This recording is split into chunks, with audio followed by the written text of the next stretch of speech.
धुळवडीच्या रंगात काळं पाणी, मित्रांच्याच क्रूर कृत्यामुळे तरुणाचा मृत्यू. धुळवडीच्या सणाच्या दिवशी टिटवाळ्यात एक भयावह आणि हृदय पिळवटवून टाकणारी घटना घडली. वरब गावातील महाराजा लॉनमध्ये काम करणाऱ्या सत्यप्रकाश उपाध्याय या तरुणावर त्याच्याच 3 मित्रांनी अमानुष अत्याचार केला. उच्च दाबाच्या पाईपमधून जबरदस्तीने गुदद्वारात पाणी मारल्याने सत्यप्रकाश गंभीर जखमी झाला. तातडीने त्याला रुग्णालयात हलवण्यात आले, मात्र उपचार सुरू असतानाच त्याचा दुर्दैवी मृत्यू झाला. सत्यप्रकाश उपाध्याय आणि आरोपी मनीष चैतामनी, कृष्णा सिंग आणि सौरव चंदा हे चौघेही महाराजा लॉनमध्ये काम करणारे होते.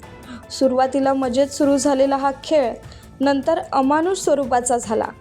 मित्र म्हणवणाऱ्या तिघांनी सत्यप्रकाशवर जबरदस्ती केली आणि उच्च दाबाच्या पाण्याचा मारा केला. पाण्याचा प्रेशर इतका तीव्र होता की त्याच्या आतड्यांना गंभीर दुखापत झाली. या घटनेमुळे संपूर्ण परिसरात संतापाची लाट उसळली आहे.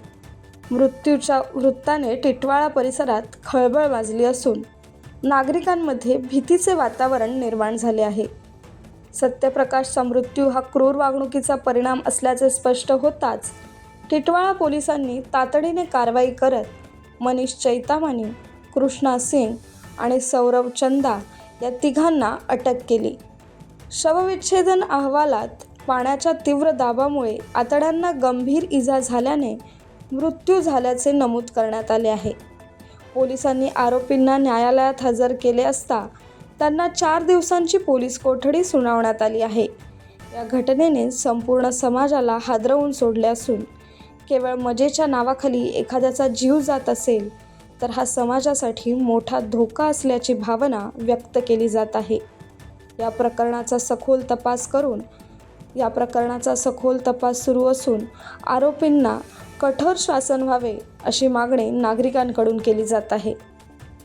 14 तारखेला धुलीवंदनाच्या दिवशी महाराजा लॉन्स या ठिकाणी यातील मयत सत्यप्रकाश उपाध्याय आणि त्यांचे इतर 3 मित्र धुलीवंदन खेळत होते.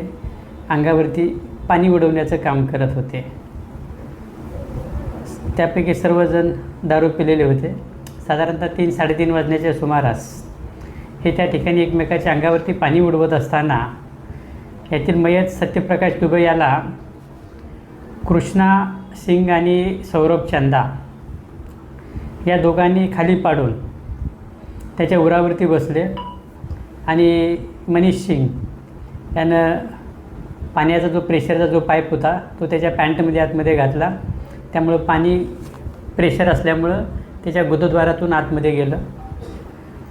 उपचारकामी त्याला पहिल्यांदा उल्हासनगर येथील हॉस्पिटलला आणि त्यानंतर KM हॉस्पिटल बोईवाडा या ठिकाणी ॲडमिट करण्यात आलं होतं. उपचार चालू असताना सत्यप्रकाश उपाध्याय मयत झालेला आहे. पोस्टमॉर्टममध्ये त्यांच्या आतड्याला आतमध्ये अंतर्गत इंजुरीज झाल्याचे दिसून आलेलं आहे आणि त्या कारणावरच तो मयत झालेला आहे. मनीष चैतामनी, कृष्णा सिंग आणि सौरभ चंदा या तिघांना अटक करण्यात आलेलं आहे. 4 दिवसाची पोलीस कस्टडी मिळालेली आहे.